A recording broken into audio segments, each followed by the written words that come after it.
안녕하세요 해밀 여러분, H채널의 한창훈입니다. 반갑습니다. 2019년 8월 9일 비트코인 및 암호화폐 2부를 시작하도록 하겠습니다. 먼저 댓글로 좋은 의견과 질문, 정보 공유해주신 분들에게 감사 말씀드리고 먼저 들어가기 전에 주의사항 말씀드리고 시작하도록 하겠습니다. 저는 어떠한 단톡방, 텔레그램, 플러스 친구도 운영하지 않습니다. H채널 이름은 유튜브 안에서만 사용하고 있습니다. 사칭 사기에 항상 주의하시기 바랍니다.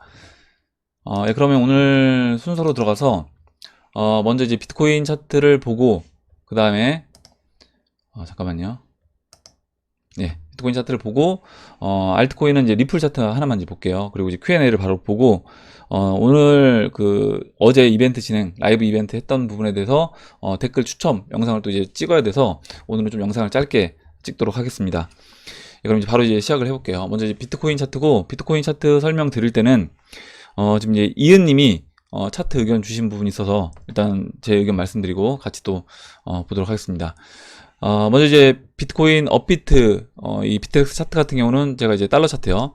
보시는 것처럼 이 고점과 고점을 연결한 추세 저항 라인이 돌파가 됐다라고 말씀드렸고, 돌파가 된 이후에 지금 보시면 이렇게 삼각 수렴 안에서 지금 이제 오늘 12,000달러까지 오전에 아침에 올라왔다가 다시 지금 조정을 받으면서 현재는 11,726불, 그래서 다시 좀 내려왔고 이 삼각 수렴의 하단부까지 내려와 있는 그런 상태입니다.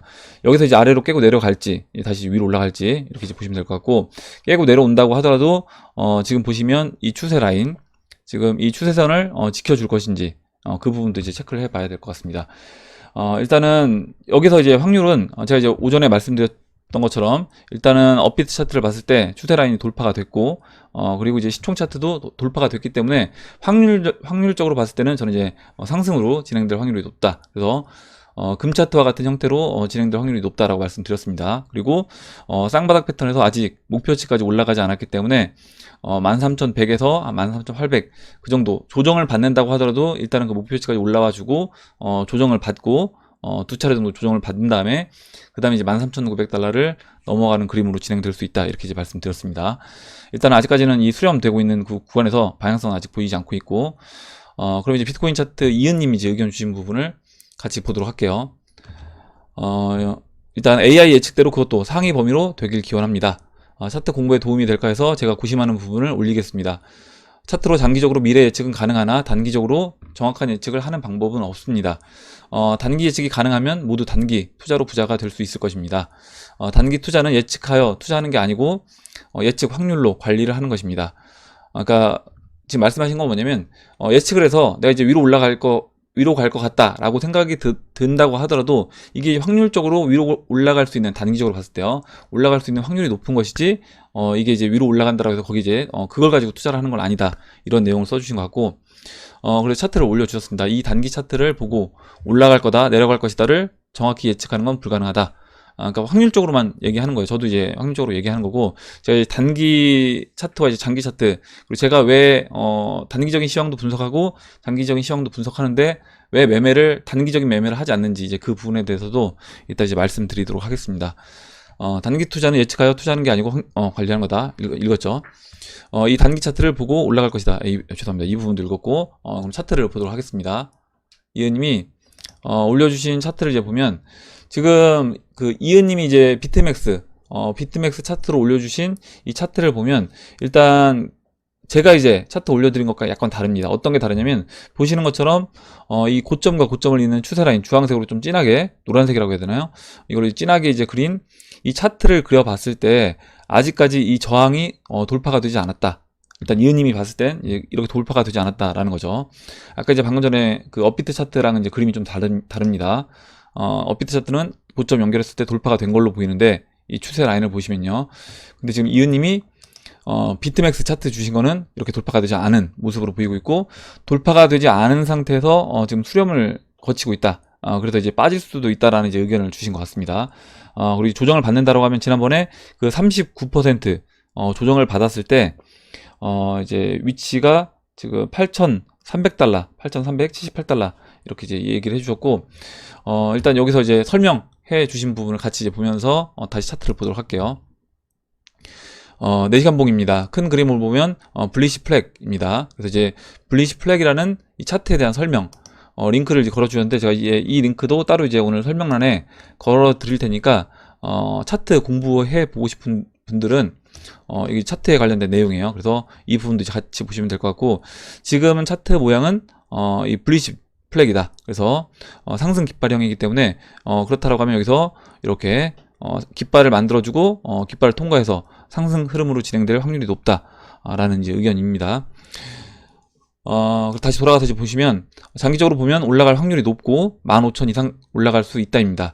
하지만 단기적 차트를 보면 이번에 올라갈지 아니면 한번 내려갔다 올라갈지는 예측이 어렵죠. 예측이 어려운 이유는 원을 그려놓은 곳은 모두 급상승 후 급하락했습니다.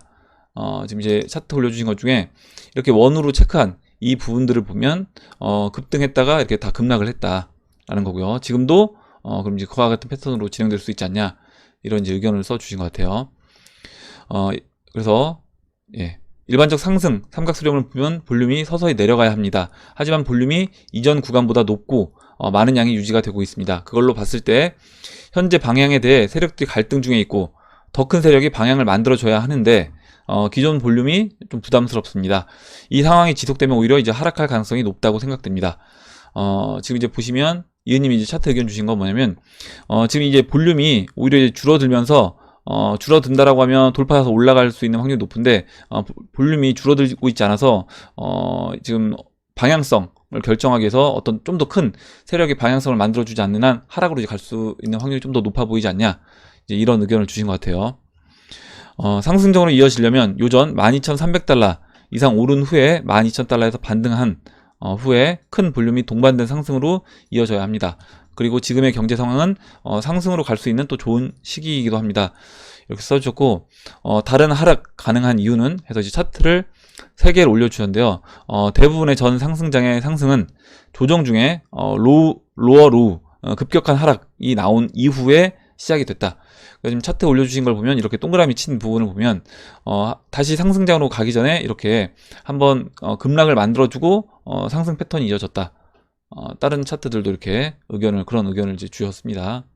이와 같은 상승 흐름으로 가기 전에 이렇게 한번 마지막 급락을 만들어주고 상승 흐름으로 이제 진행이 됐다라는 부분이고요. 그래서 전 지금 상황에서의 단기 투자는 상승 가능성과 하락할 때 급하락 가능성을 모두 열어놓고 보셔야 한다는 것입니다. 즉 단기적 투자는 관리이지 상승과 하락의 단순 선택이 아닙니다. 보통 내가 예측되는 그림과 패턴이 그려질 때 선택하고 그 반대를 대비 스탑로스 하는 것입니다. 해밀리 여러분 생각은 어떠세요? 제 생각에 이제 모순된 점이 있다라고 하면 지적 부탁합니다. 이렇게 써주셨고, 일단 지금 뭐 단기 차트 설명 드릴 때 제가 이제 올라갈 가능성이 뭐 70% 높아 보인다, 아니면 빠질 가능성이 뭐 높아 보인다, 이렇게 얘기를 합니다. 지금 이제 오늘 이은님 의견은 약간 빠질 가능성이 좀 더 높아 보인다, 이렇게 의견을 주신 거고, 저는 또 올라갈 가능성이 좀 높아 보인다, 이렇게 의견을 주셨는데, 일단 제가 단기 차트를 보는 거에 대해서 어떤 분이 지난번에 예전에 이런 얘기를 주셨어요. 단기 차트 보고 어차피 비트코인 계속해서 홀딩하는데 단기 차트를 뭐 하러 보냐, 어차피 장기 차트는 계속해서 끌고 간다라고 얘기했으면 단기 차트를 볼 필요가 없지 않냐. 예를 들어서요, 지금 우리가 여기서는 매도할 생각이 없다라고 이제 말씀드렸고, 적어도 뭐 채널 중심에서 한 차례 매도한다거나 아니면 채널 4분의 3 지점부터 이제 본격적으로 비트코인을 매도한다라고 했습니다. 그러면 단기 차트를 이제 뭐하러 보냐, 이렇게 이제 생각하실 수가 있는데, 지금 이제 이은님 의견 주셨던 것처럼 단기 차트도 확률적으로 우리가 이제 어느 정도 뭐 상승 확률이 높다, 하락 확률이 높다, 이렇게 얘기합니다. 그리고 저 같은 경우는 장기 차트는 이렇게 채널을 보고 지금 이제 고평가 영역인지 아니면 저평가 영역인지를 판단을 해요. 그러면 결국에 최종적인 판단을 할 때 고평가 영역으로 차트가 진입을 했을 때 최종적으로 판단을 지금 이제는 매도를 해야 되겠다, 아니면 지금 고점을 찍고 조금 빠졌다고 하더라도 단기적으로 여기서는 일단은 정리를 해야 되겠다라고 판단을 하려면 단기적인 차트도 계속해서 이제 봐야 된다는 거죠. 무슨 얘기냐면, 지금 우리가 이런 단기 차트를 보면서 확률적으로 이렇게 따져보잖아요. 지금 뭐 상승 확률이 높은지 하락 확률이 높은지 이런 부분들을 체크를 하면서 나중에 최종적으로 이 비트코인이든 뭐 다른 알트코인이든 우리가 원하는 어느 정도 지점까지 왔을 때 그때도 또 단기 차트를 이제 봐야 된다는 거죠. 장기 차트, 단기 차트 둘 다 만약에 매도 신호가 나왔다, 그러니까 장기로는 4분의 3 지점 이상, 단기 차트도 봤을 때는 이제 매도 신호가 강하게 나왔다라고 하면 매도를 해야 되는 거고요. 지금 장단기를 같이 나중에 이제 봐야 되는 그런 경우가 둘 다 이제 매도 사인이 나왔을 때는 그때는 좀 더 이제 확률적으로 높게 우리가 이제 매도를 해야 된다라는 겁니다. 그러면 지금이야 단기 차트를 가지고 특별하게 매매를 하지 않는다고 하더라도 우리가 이제 그 부분에서 단기 차트도 계속해서 이제 검토를 해볼 필요가 있다. 이게 실제적으로 이 단기 차트 검토한 단기 차트를 가지고 매매를 하지 않는다고 하더라도 단기 차트에 대해서도 계속해서 이제 보고 있는 겁니다. 일단 이렇게 설명을 드리고 그리고요 넘어가도록 할게요. 예, 이렇게 그래서 일단 제가 이제 장단기 차트 다 보는 이유에 대해서 이제 설명을 드렸고 이제 이은님이 이야기해 주신 부분도 이제 그런 의미로 아마 써 주셨을 거라고 생각을 합니다. 이렇게 말씀드리고 다음 보도록 할게요. 그럼 다음으로 리플 차트를 보도록 하겠습니다. BTC 마켓 현재 지금 2544 사토시인데 보시는 것처럼 4시간 봉에서요 이렇게 하락세경 패턴을 만들었을 때 하락세경에서 일단 옆으로 누우면서 일단 양봉을 이때 만들어주면서 돌파를 시켰습니다. 돌파시킨 이후에 보시는 것처럼 이제 눌림 4시간 봉에서요. 4시간 봉에서 15이평선 맞고 지금 눌러주고 있습니다. 그래서 일단은 하락세경 패턴에서 옆으로 누우면서 돌파가 됐다. 돌파가 됐고 그 다음에 지금 여기서 눌림목을 주고 있다라고 이제 봅니다. 지금 뭐 비트코인도 빠지면서 알트코인들도 이제 빠지다 보니까 특히 이제 BTC 마켓에서 리플이 지금 마이너스잖아요. 마이너스라는 얘기는 비트코인 하락률보다 알트코인이 좀 더 빠지고 있다라는 거고요. 도미넌스도 이제 추가적으로 더 올라왔습니다.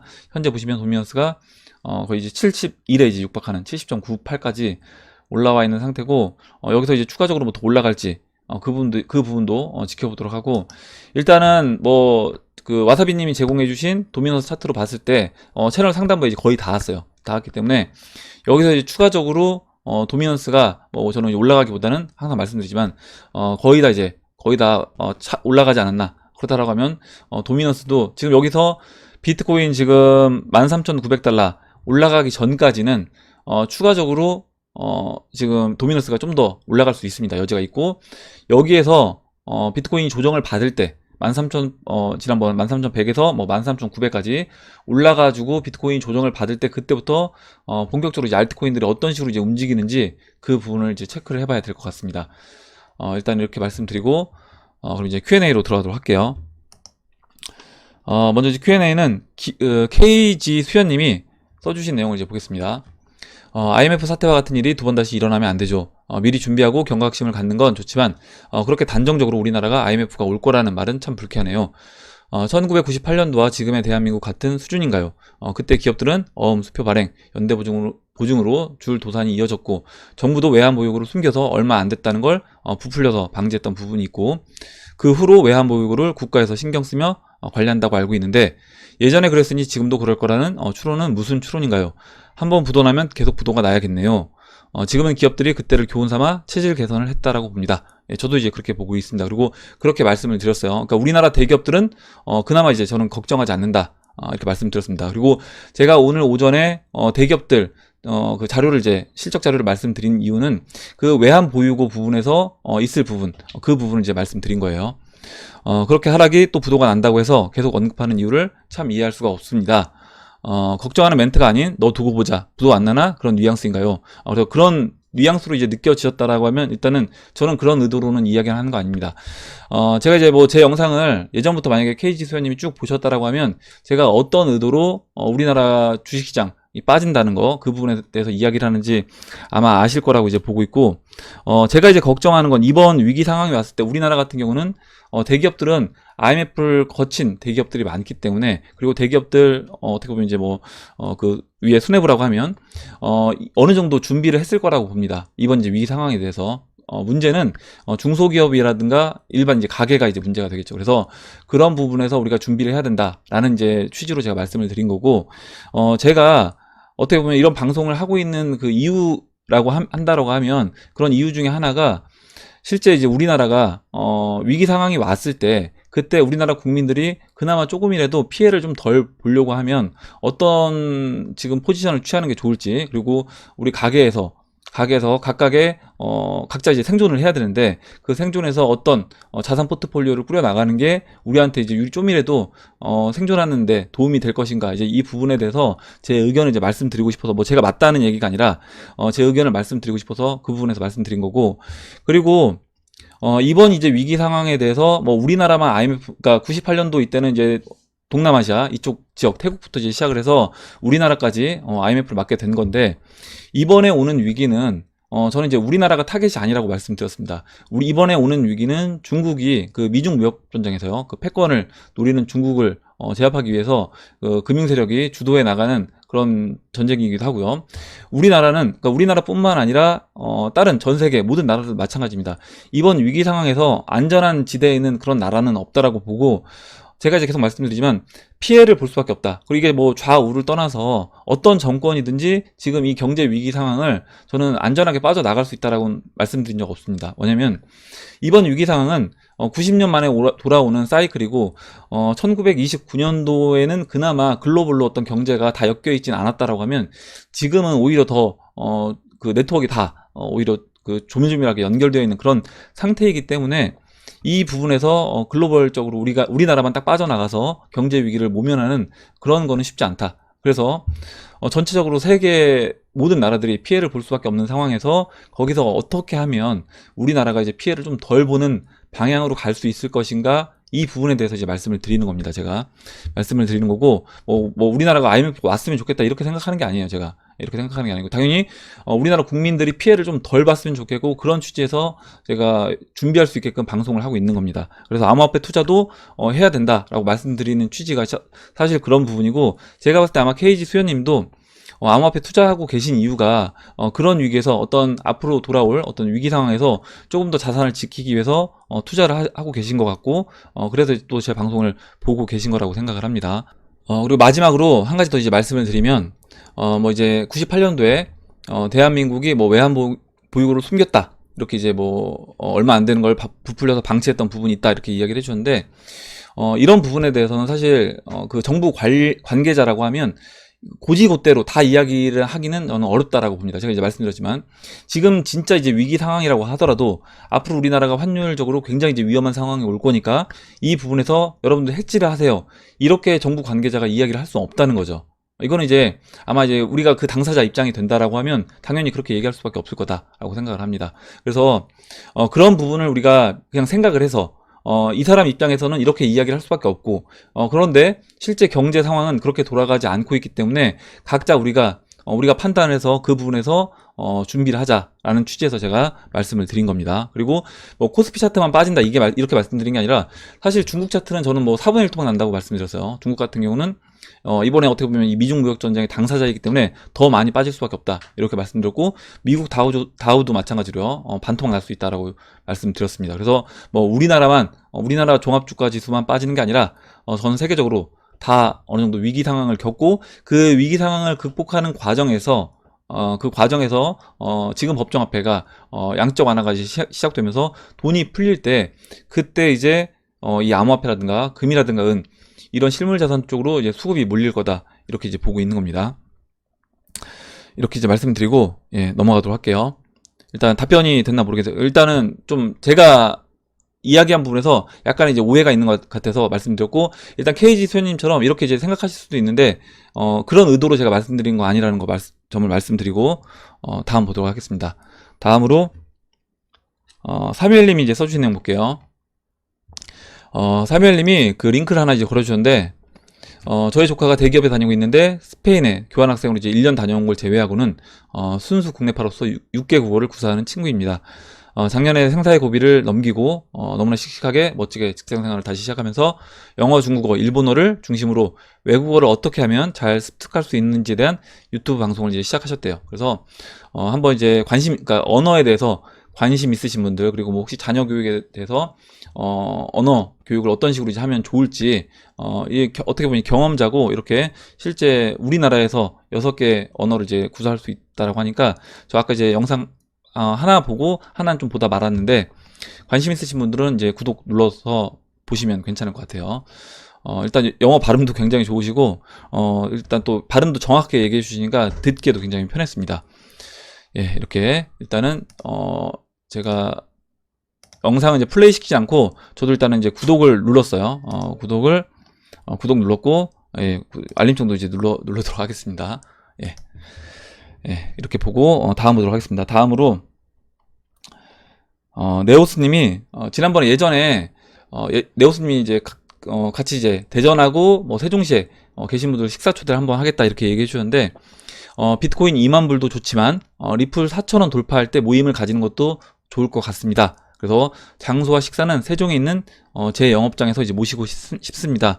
이렇게 얘기를 해주셨고, 다시 한번 이제 감사드리고, 일단은 뭐 또 우리 패밀리 여러분들하고 같이 이제 이야기를 해봐야 되겠지만, 뭐 비트코인 이제 2만 불이 됐을 때 만약에 리플이 4,000원이 돌파가 안 됐다라고 하면, 지금 이제 네오스님이 의견 주신 것처럼 리플 4,000원 돌파될 때로 그 모임 날짜를 바꾸든지, 아니면 이제 2만 불 돌파될 때 뭐 같이 돌파가 됐다라고 하면 그때 이제 진행을 하든지 그렇게 하면 될 것 같습니다.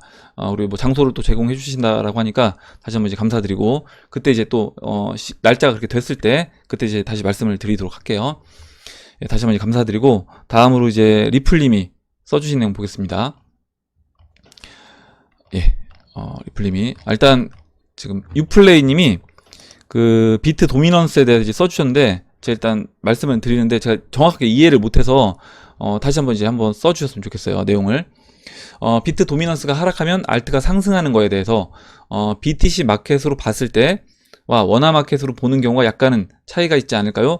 기본적으로 원화 마켓의 경우에는 비트 상승 후에 비트 익절과 물린 사람들 탈출을 위해서 이제 오를 만큼 오른 비트 일부 물량을 놔두고 룰루랄라 안 오른 알트를 사자라는 심리 효과로 생각되고 있지만, 그것만이 전부는 아닌 것 같습니다. 영상에서는 비트 도미넌스 하락할 때 알트가 상승하는 경우가 많다는 정도만 나온 것 같아 저희 뇌피셜을 보태봅니다. 이렇게 써주는데, 제가 이제 이 부분에 대해서 정확하게 이제 이해가 안 돼서 어떤 의미인지, 혹시 다시 한번 어떤 의미를 써주셨는지 내용을 써주시면 다시 한번 이제 보도록 하겠습니다. 예, 다음으로 이제 리플님이 써주신 내용 보겠습니다. 일단 내용을 이제 길게 써주셨는데 제가 이제 정리를 해서 결론만 이제 말씀을 드리도록 할게요.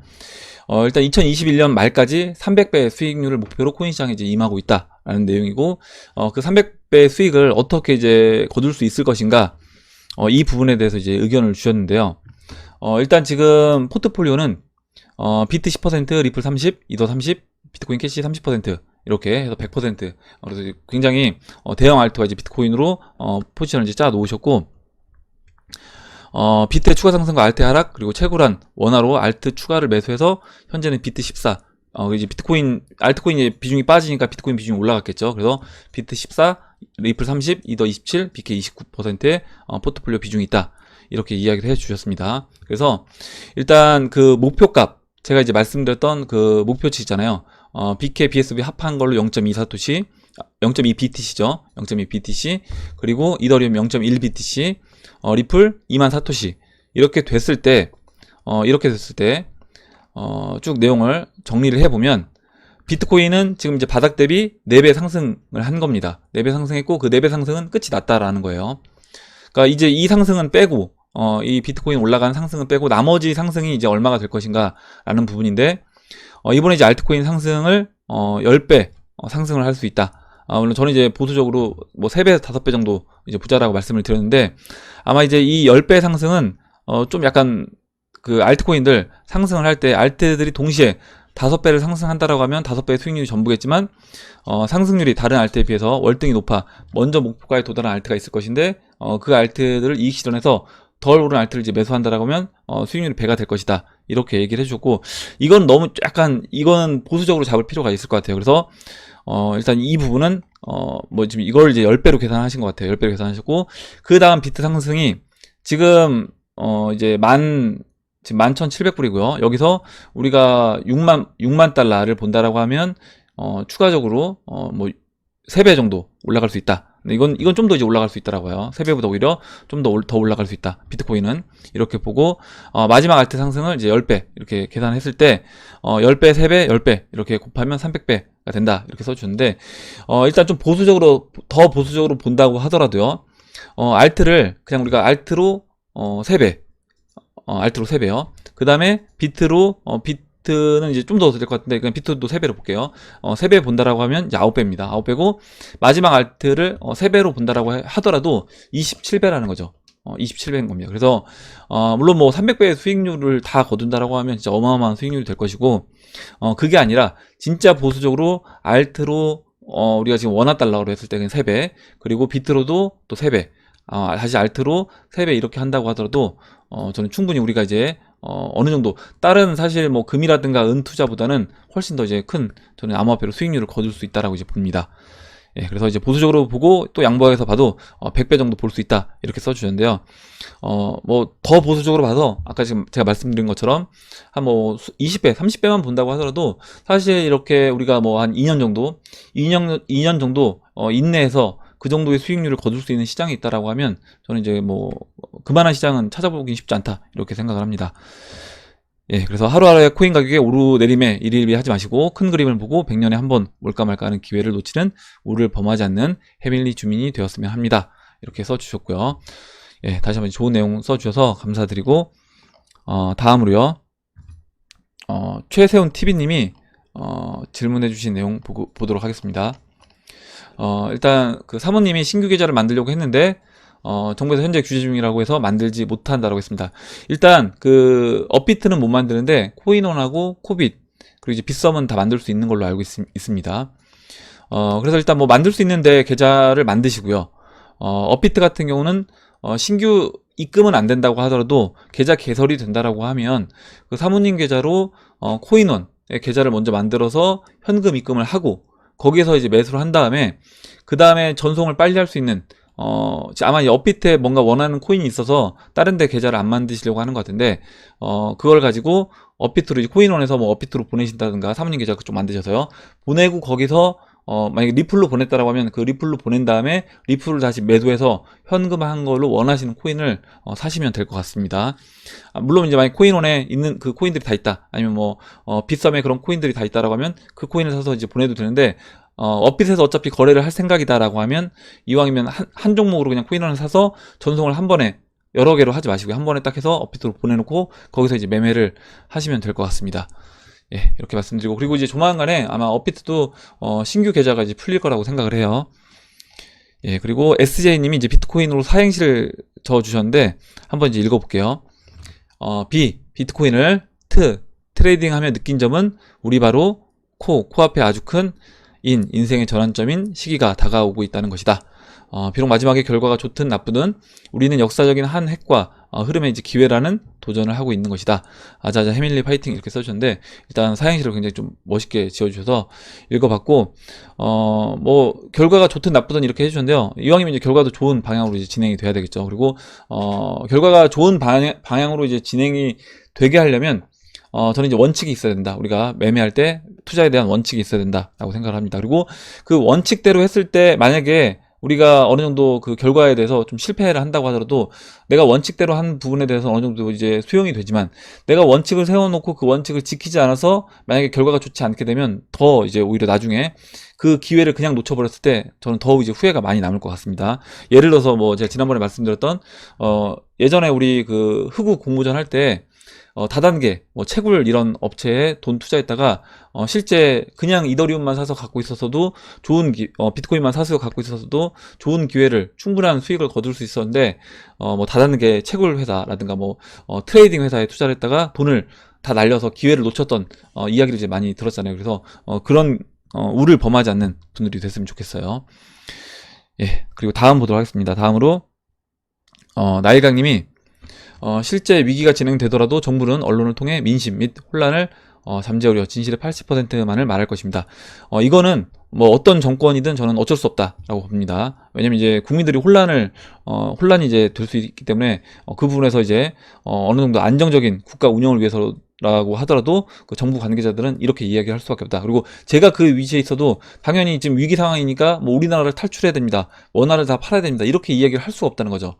저는 이제 개인이니까 제가 지금 원화가 약세로 갈 것 같다. 이렇게 이야기를 그냥 편하게 할 수 있겠지만 그게 아니라 제가 이제 맡은 자리가 중요한 자리라고 하면 그런 얘기를 하기는 더 어려울 것 같습니다.